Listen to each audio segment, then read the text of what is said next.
Eu quero que você abra a sua Bíblia lá no livro de Salmos, capítulo 133. Nós vamos ler o capítulo inteiro, são 3 versículos, né? Capítulo 133. Você que está com a sua Bíblia aí, se porventura você veio sem Bíblia, eu ia pedir para você, no próximo culto, traga a sua Bíblia. Se você é crente e não tem uma Bíblia ainda, me procure, nós vamos dar um jeito. Nada substitui essa. Eu tenho aqui um computador, meu notebook, né? Meu tablet, mas essa é insubstituível.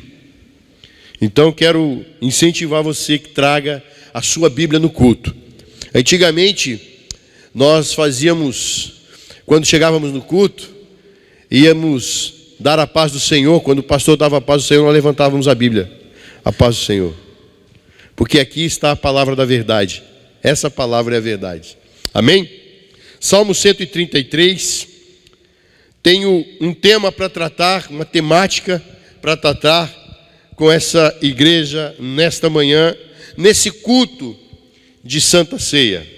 A unidade que agrada a Deus. Repitam comigo. A unidade que agrada a Deus.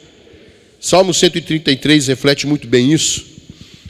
Diz assim: ó, quão bom e quão suave é que os irmãos vivam em... É como o óleo precioso sobre a cabeça, e que desce sobre a barba de Arão, e que desce a orla das suas vestes. É como o orvalho de Hermon, e como o que desce sobre os montes de Sião, porque ali o Senhor ordena e a vida para...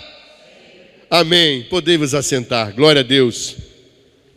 Jesus Cristo, irmãos, eu queria que você prestasse muita atenção, porque tem algo importante que o Senhor quer tratar com a sua igreja, com a sua noiva, nesses últimos dias, pois a sua volta é iminente.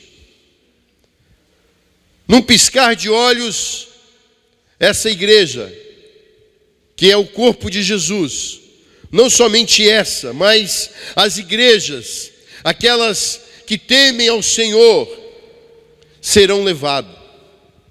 Eu, você, nós que cremos, nós que não abrimos mão do amor, nós que não abrimos mão da nossa fé, nós que estamos vivendo em santidade, e nós que temos essa consciência que não somos cidadãos dessa terra, mas sim cidadãos dos céus, seremos arrebatados. Alguém pode dizer um glória aí? É porque tem muita gente que não pode dizer glória. É que tem muita gente que, apesar de estar no meio do povo de Deus, ele não faz parte, ele não está unido. Quando nós lemos esses salmos, nós vemos como é bom, como é suave, o que? A unidade. E eu quero falar dessa unidade que agrada o coração de Deus. Porque hoje em dia, o que mais falta dentro da igreja do Senhor é unidade. E nós vamos ver isso mediante aos versículos da palavra do Senhor, que nos adverte sobre esta unidade. Nós não podemos perder o foco dessa unidade. Quando nós cantamos Cristo, nome sobre todos, aí já significa o quê? Unidade. Aquele que está em Cristo, nova criatura é, e se ele é nova criatura, ele é um com o irmão dele, e o irmão dele com ele, e os dois com Deus. Isso é algo importante que nós não podemos perder. Jesus Cristo deseja que os seus seguidores sejam unidos, e hoje o maior desafio do evangelho pregado por Jesus é a unidade daqueles que creem na sua obra redentora. A unidade se desenvolve, sabe através do quê? De relacionamentos. É a minha maneira de me relacionar com você, é que a unidade é desenvolvida. E falar de relacionamentos nessa época, nesse tempo pós-moderno, que todo mundo tem um nariz maior do que o outro, não é verdade? O meu é grande, mas tem gente que tem um nariz grande e empina ele, e acha que ele é o melhor. Do relacionamento eu sempre sou a prioridade, eu sempre sou o alfa. Falar de relacionamentos nos dias de hoje é algo difícil. Problemas de relacionamento geram guerras. Mas Jesus, ele veio para poder ensinar ao povo dele, aquele quem ele escolheu, que há necessidade de sermos um. Na convivência uns com os outros, na comunhão entre eu, Deus e o meu irmão em Cristo. Como é bom poder encontrar pessoas que amam a Jesus e compartilhar do amor de Deus. Isso não é muito bom, irmão? É bom demais. A comunhão, ela foi criada com propósitos e bem definidos. O propósito da unidade, o propósito de sermos um em muitas áreas que abrange o nosso relacionamento.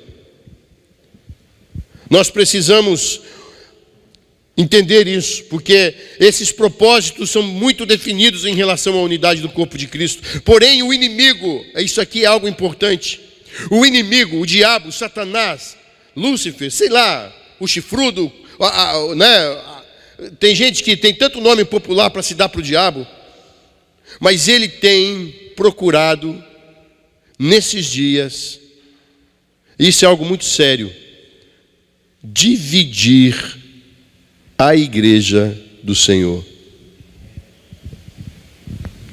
Ele pega um pensamento aqui, pega um pensamento lá, pega um posicionamento aqui, pega outro lá, e quando vê, se não vigiar, a igreja é destruída. Não a igreja do Senhor, mas a igreja sou eu e é você, não é o templo. E vidas são destruídas. Por isso, tem um provérbio que diz assim, texto, porque tem gente que não aceita isso. Texto sem contexto é pretexto para heresia. Alguém já ouviu esse provérbio? E pretexto, meu irmão, é quando alguém quer encobrir o verdadeiro motivo daquilo que se fez ou que deixou de fazer. Então, meu amado, foi por isso que Jesus, lá em João, você não precisa nem abrir, eu quero que você preste muita atenção. Foi por isso que Jesus, lá no Evangelho de João, ele orando ao Pai, ensinando a respeito da unidade, lá no livro, lá no capítulo 17, versículo 21 e 20 e 21, ele fala assim, e não rogo somente por estes, ele começa falando assim, ele está falando dos discípulos dele, os 12, ele fala, e não rogo somente por estes, mas também por aqueles que pela tua palavra hão de crer em mim. Agora ele está falando de mim e de você, e já se passaram mais de 2000 anos. Ele continua, para que todos sejam um, como tu, ó Pai, o és em mim e eu em ti, que também eles sejam um em nós. Essa é a unidade que agrada a Deus. E ele termina essa oração dizendo assim, para que o mundo creia que tu me enviaste. Você sabe como é que o mundo, quando é que nós vamos impactar toda uma geração? Eu estou acostumado a ouvir isso de cima de palanques, de cima de palcos montados em show gospel. A geração que muda, a geração que está marcando, essa geração com a palavra do Senhor. Amém, eu até creio que em parte pode ser. Mas o que marca a transformação de uma geração é a unidade do corpo de Cristo. É a unidade entre eu e você, meu irmão. É onde as diferenças caem e é onde o amor prevalece. Eu não posso deixar de ser um contigo, porque Jesus Cristo é um com o Pai e o Pai com Ele. Nós precisamos estar entranhados, mergulhados nessa verdade. Então, pastor, eu estou entendendo o que o senhor quer dizer, o que o Espírito Santo de Deus quer dizer com isso. É uma pergunta. Em que nível precisamos estar unidos? Qual é o nível que eu e você precisamos estar unidos? Irmãos, fala sério, culto de Santa Ceia, uma mesa bonita dessa. A Bíblia nos ensina que quando nós nos reunimos, todas as vezes, olha a unidade, todas as vezes que você, que vos reunirdes em memória de mim, olha a unidade. É isso que nós estamos fazendo hoje aqui, nos reunindo em memória daquele, Cristo, nome sobre todos, que me salvou.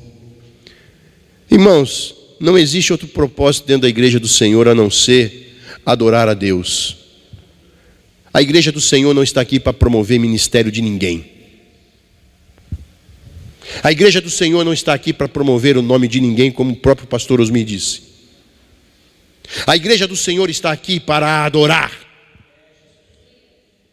E quando você não concorda com isso, você não está discordando do ministério, você está discordando do próprio Deus, pois são as palavras de Jesus Cristo que devemos ser um, assim como Ele é com o Pai. E em que nível nós estamos dessa unidade? Ou deveríamos estar? Primeiro, no pensamento.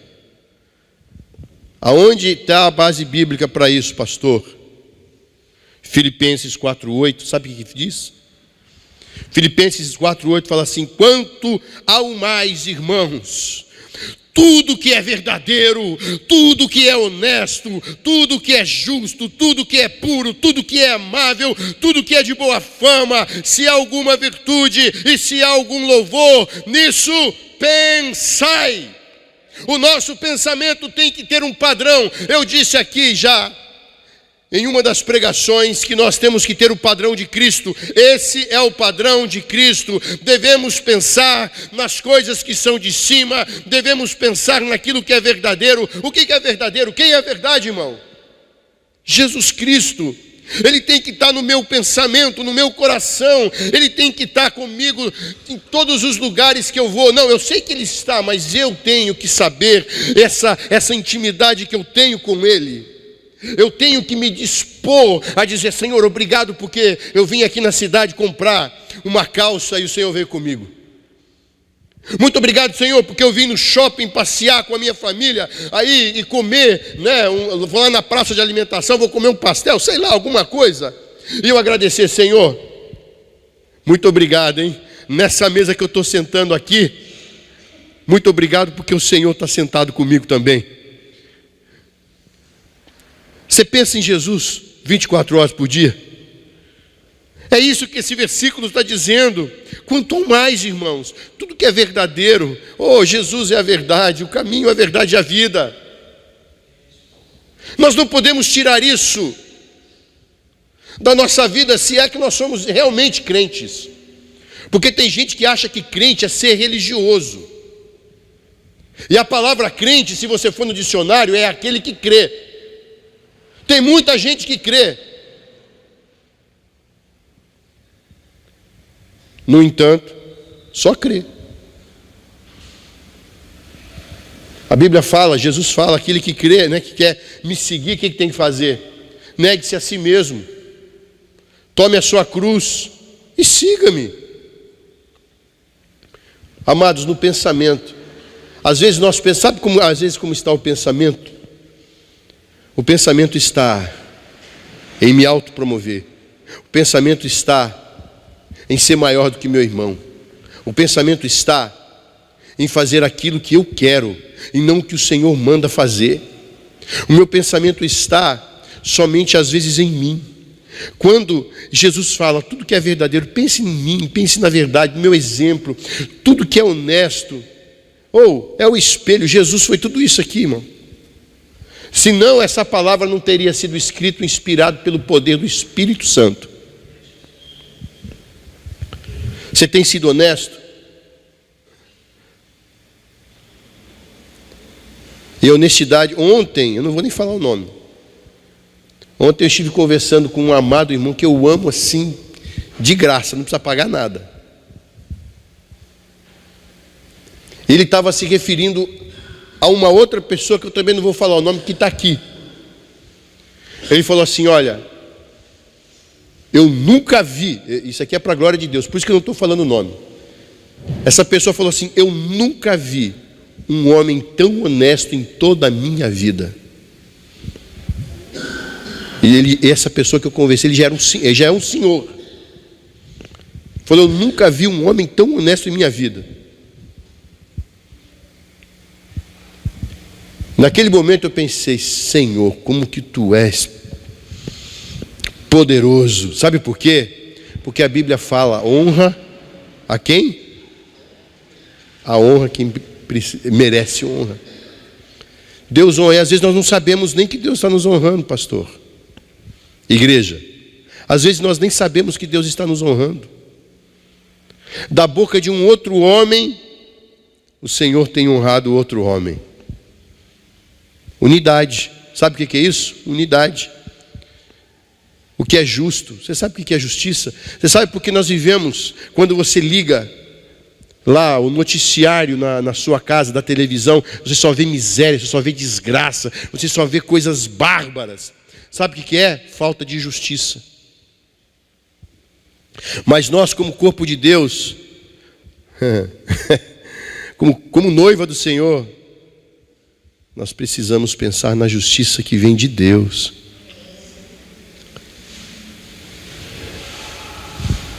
Imagina, eu tenho um coração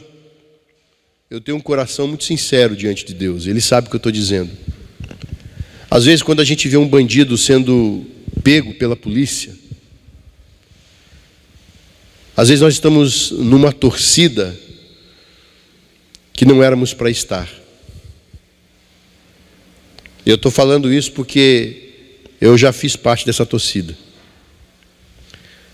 Você viu o camarada, eu já fui roubado, já entraram dentro da minha casa e já me roubaram.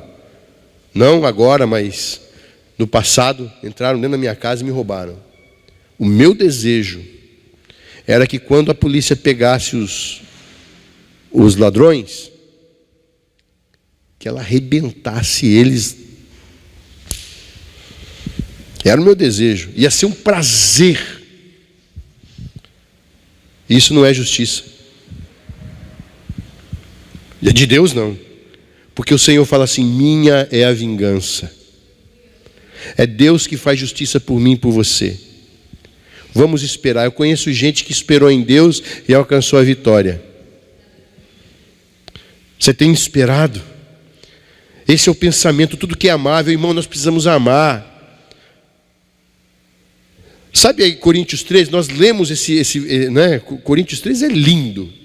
Ainda que eu falasse a língua dos anjos, se não tiver amor, eu nada. É lindo, é uma poesia linda. O profeta estava de bem com a vida quando escreveu isso, Paulo. Só que ele não está falando do próprio amor dele, ele está falando do amor de Deus, porque nós não conseguimos amar dessa maneira. Está falando do amor ágape. Eu olho para você e com os seus defeitos, eu não consigo te amar completamente. Quando eu olho para você e vejo que você tem falha, eu falo assim, deu problema. Porque a gente só olha o que é mal, o que é ruim. E o amor de Deus não, o amor de Deus é incondicional, não depende de quem você é. Ele te ama. Mas Senhor, ele é um assassino, ele perdoou um ali na cruz. Nós não sabemos se era assassino, se era estuprador, se era ladrão, mas sabemos que aquele homem era um grande bandido. E Jesus o amou tremendamente e disse: hoje mesmo estarás comigo no paraíso. E como nós temos amado?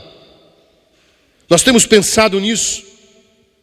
Então, o primeiro nível que nós precisamos estar unidos é o que esse versículo de Filipenses 4:8 diz. O segundo, antes de entrar no segundo, deixa eu dizer, a igreja, ela precisa entender que a unidade de pensamento, presta bem atenção nisso. A igreja precisa entender que a unidade de pensamento faz o caminhar dela ficar mais suave. Sabe por quê? Porque é abençoado por Deus. A igreja que tem unidade de pensamento, ela avança na mesma direção. Nós estamos indo para o mesmo lugar, irmão.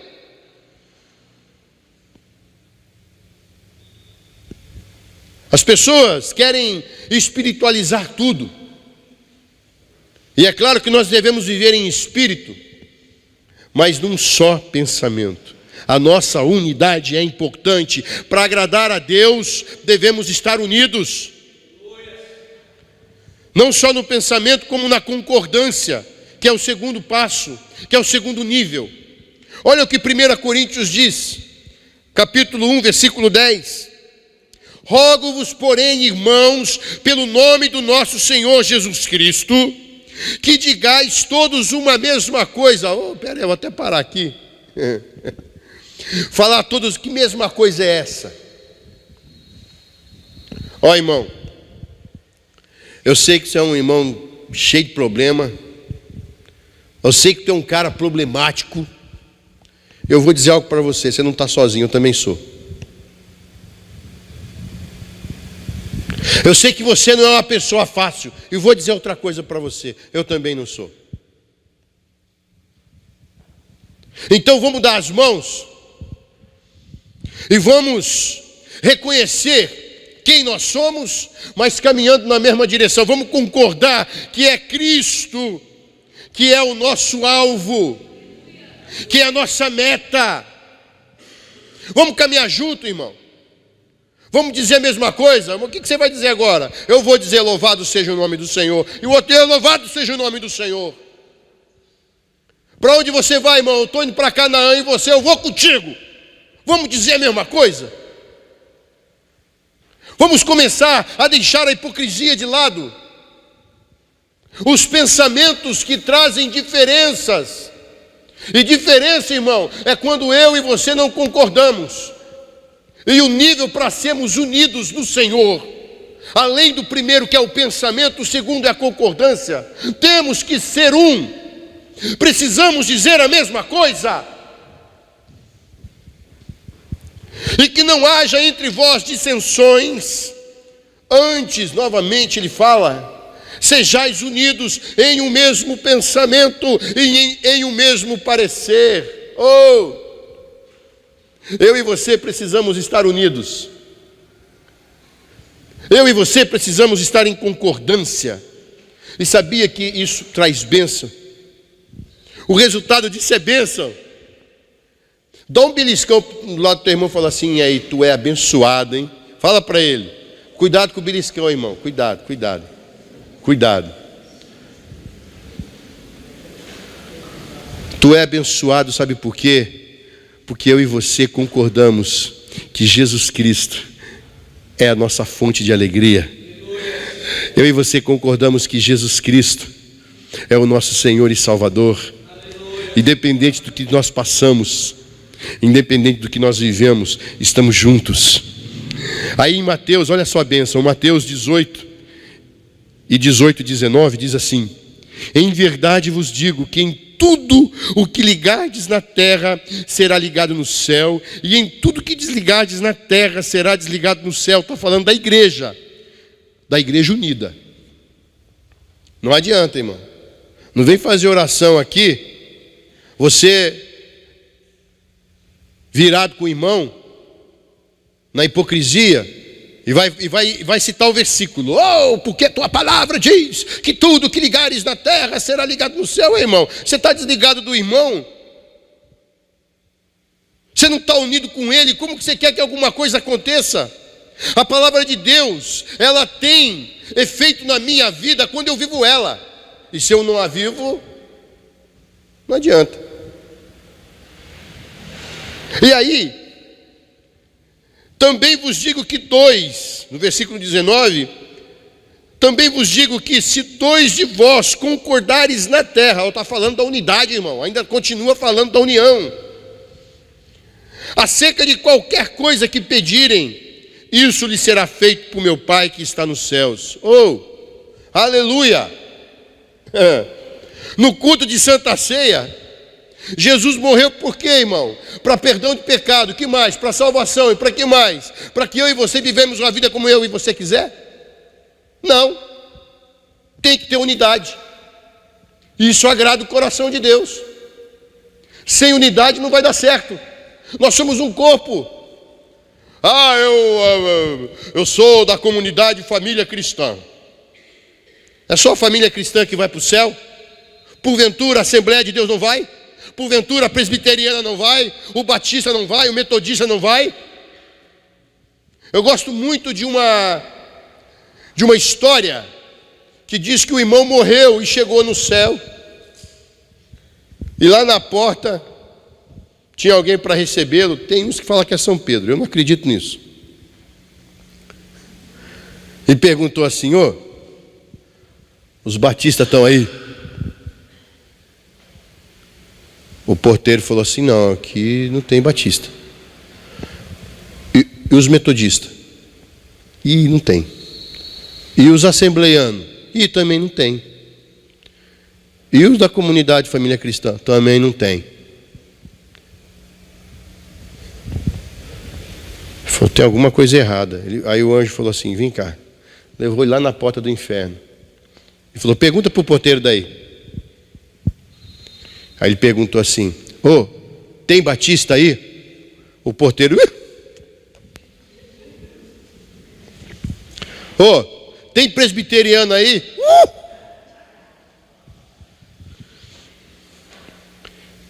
Família cristã? Não vou falar agora, não adianta. Mas tinha. Sabe o que isso me ensina? Que essa placa que está aí fora é uma bênção. A gente precisa ter um nome, claro. Mas que não vale nada se eu não for um com meu irmão lá da Assembleia, se eu não for um com meu irmão lá da Batista, se eu não for um com meu irmão, não importa, da Quadrangular. Porque Deus tem reunido um povo só. Sou eu e você. Você pode dizer amém? Amém. Quando 2 de nós concordamos acerca de alguma coisa nessa terra, Deus terá o prazer em nos abençoar, a mim e a você. A terceira coisa, o nível, e eu vou aqui não quero me estender, mas o terceiro nível da nossa unidade, sabe aonde tem que ser? Nas atitudes. O que adianta eu falar assim para você? Olha, eu olho para você e falo assim: ó, irmão, nós somos um, hein? Aí você vira as costas. Rapaz, aquele irmão não me desce na goela. Já tentei até com maionese, mas não desce. Aí ele volta para o irmão: ô, irmão, sou um contigo. Vira as costas. Já mudei o tempero para ele passar aqui, mas ainda não desce. Nós precisamos nas atitudes demonstrar a nossa unidade. Mas não na atitude superficial, mas na atitude verdadeira. Olha o começo, é da verdade. O pensamento é na verdade. Nas atitudes de arrependimento, de viver pela fé, com temor a Deus e sempre em oração. Essas têm que ser atitudes que nós devemos ter. Não adianta, irmão, isso não é religião só. Você pode vir aqui todo domingo de manhã que vai ter culto. Religiosamente. É religião. Se eu não tiver arrependimento no meu coração, não viver pela fé, não entregar o meu coração a Deus, não orar, não ter comunhão com Ele, é só religião. E religião, se você não sabe, eu vou te dar uma triste notícia: religião vai levar você, sabe para onde? Para o inferno. Não fala assim. Eu digo, porque Jesus falou na primeira pessoa, Ele não deu espaço para ninguém. Ele não deu espaço para religião. Ele falou: eu sou o caminho, eu sou a verdade e a vida. E quando ele fala, e ninguém vem ao Pai a não ser por mim, ele está falando assim, e ninguém vai morar lá, na eternidade com Deus, se não for por Ele. Por isso Ele jogou em terra a religião. E hoje eu e você, nós temos que nos arrepender. Nós temos que ter essa comunhão com Ele. Sabe, a forma como agimos hoje, ela provoca uma reação coletiva que vai trazer um nível de transformação na vida de outros. Por isso nós precisamos evitar, sabe o quê? Os pensamentos negativos. Olha o que Tiago capítulo 1, versículo 8 fala. O homem de coração, quando fala de coração, fala de cerne, fala de pensamento. O homem de coração doble é inconstante em todos os seus caminhos. Você parou para pensar nisso? Tem gente que tem um pensamento, ele passa pela porta da igreja. Nós falamos de crise na semana passada. Ele passa na porta da igreja, ele não consegue enxergar. No pensamento dele, ele não consegue enxergar um porto seguro. Porque a palavra do Senhor tem sido pregada, porque Deus tem ministrado. Ele só consegue ter um pensamento negativo. Estou cansado de ouvir isso. Horas ele está bem, horas ele está mal. Pensamento dúbio. Até mesmo lá no Velho Testamento fala assim: por que cocheais entre dois pensamentos? Nós precisamos estar firmes naquilo que nós pensamos. O que passa dentro da sua cabeça? Teve uma irmã que chegou para mim lá no Japão e disse assim: será que a Bíblia é verdadeira? É porque não estava com a minha. Se eu tivesse com a minha, ela descobria a força. Eu ia dar uma bibliada assim para entrar na cabeça dela. Pau! Nem por força, nem por violência. Vai com a Bíblia mesmo. Pau! O que você pensa do Senhor? O que você pensa quando você está aqui? Nós não podemos ter pensamentos positivos. A nossa atitude começa aí. Cuidado com os pensamentos, porque eles podem gerar palavra, irmão. O homem gosta de pensar. Eu quero fazer um desafio aqui para a igreja. Fique sem pensar nada, absolutamente nada, durante, não vou nem colocar muito tempo, durante 5 minutos. Não consegue, fervilha. E vai. Toda hora você está pensando em alguma coisa. Você vai dormir pensando, e quando você está sonhando, você acha que está fazendo o quê? Você está pensando, irmão. Às vezes Deus fala assim: eu vou entrar nesse pensamento aí, vou dar uma revelação para ele. É assim que acontece, não é? Vamos, cuidado com o pensamento, que ele pode gerar atitudes, né, de um perdedor. Evite conversas negativas. Eu vou até falar algo aqui, irmão. Jesus morreu. Você acha que como é que foi? Olha como que era negativo o negócio. Dá essa impressão que é positivo, né? Jesus pregado na cruz, o pessoal fala assim para ele: ei, meu, desce daí, cara. Você não é o bom? Você não falou que é o rei? Então desce daí da cruz, aí eu vou crer em você. Parece um negócio positivo, não é? Mas não, era uma afronta, negativo. Porque se ele podia fazer isso, olha onde que está o negativo. Jesus podia descer daquela cruz. Mas sabe por que ele não fez? Por amor a mim, por amor a você. Ele sim foi positivo. E às vezes, Nós precisamos evitar as conversas, porque o que o pensamento negativo leva a uma conversa negativa.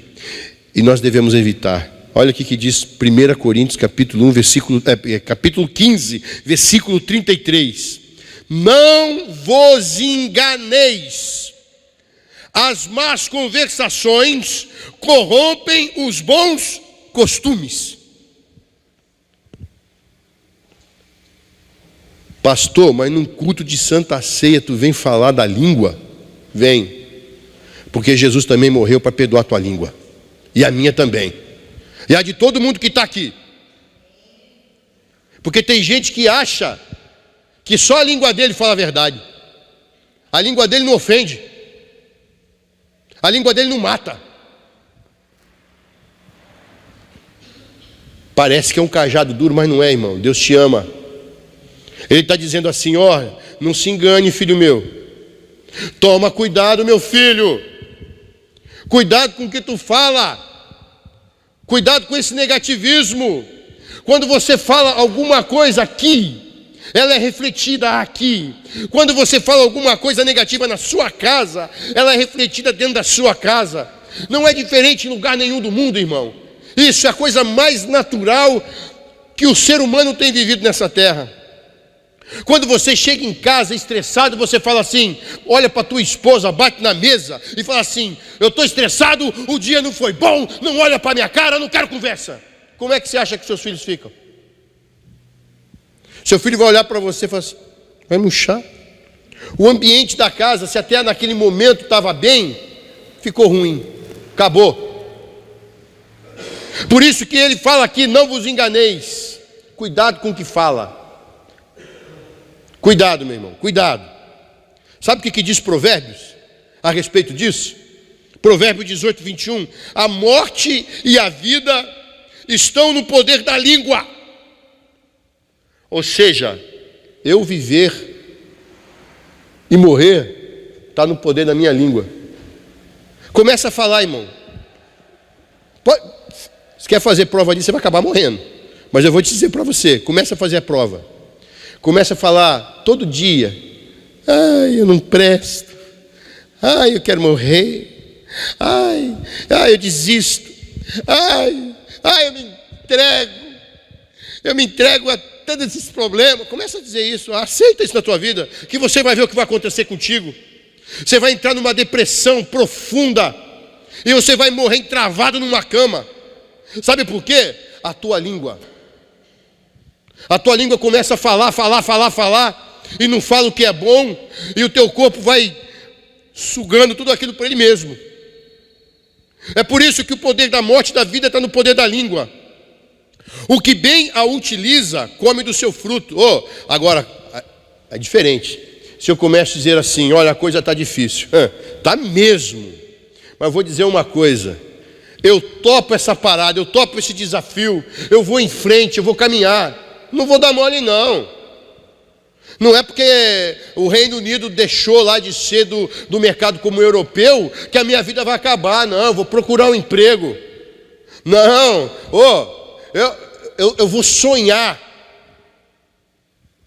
Eu vou construir alguma coisa. Aí você vai ver, você vai colher do seu fruto. Irmão, teve gente, eu estava conversando com um vizinho meu, ele estava falando de um jovem, que já não é mais jovem, era jovem naquela época, não sei se vocês estão me entendendo. Ele estava falando de um jovem, que ele morava de aluguel,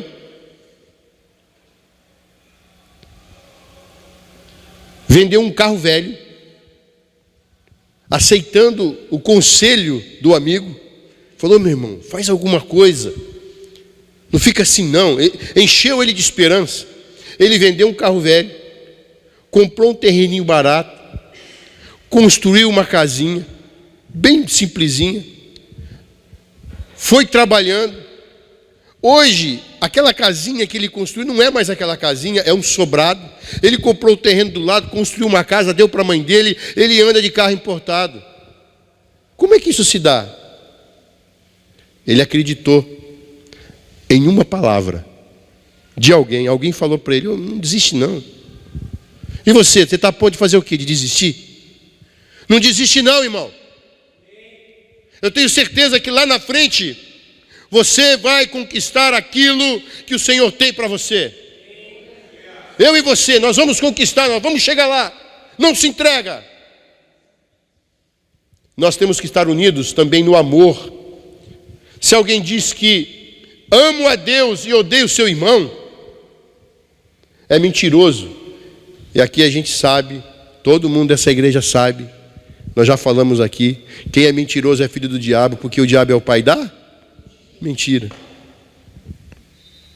Então, se você diz assim, eu amo a Deus, mas odeia alguém, ao seu próximo, seja quem for, você é mentiroso, porque quem não ama o seu irmão, o qual viu, como pode amar a Deus a quem não viu?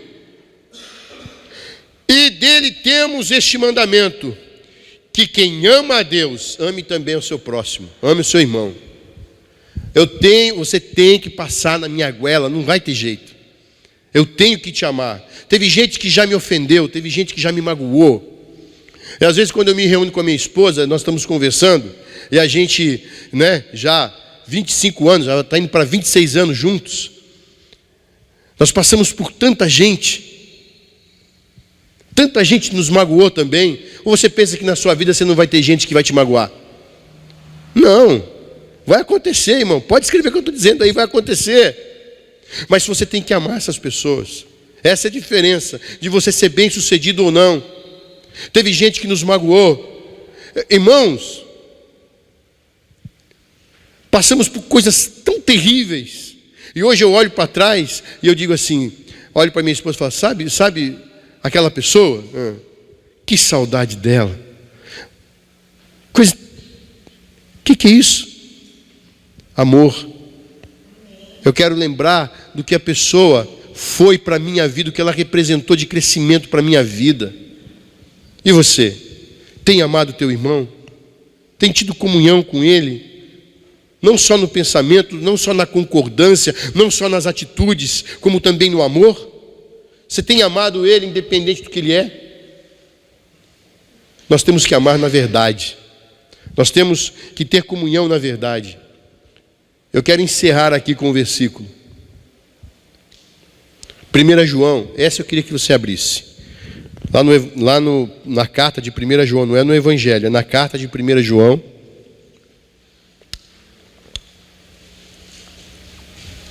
Capítulo 1.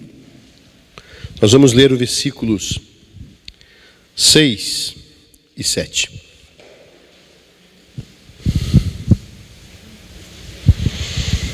Nós temos que amar o nosso irmão. Temos que ser unidos nesse nível. Diz assim, quem achou diz amém? Se dissermos que temos comunhão com Ele, está falando de Cristo, e andarmos em trevas, mentimos, e não praticamos a verdade. Mas se andarmos na luz, como Ele na luz está, temos comunhão uns com os outros. E olha que coisa linda. E o sangue de Jesus Cristo, seu Filho, nos purifica de todo o pecado. Olha, o Senhor Jesus nessa manhã está te convidando para que você ande com Ele na luz. A unidade que agrada a Deus é essa. Que eu e você possamos ser um, assim como Cristo é com o Pai, e o Pai com Ele. Eu e você precisamos ser um, amém?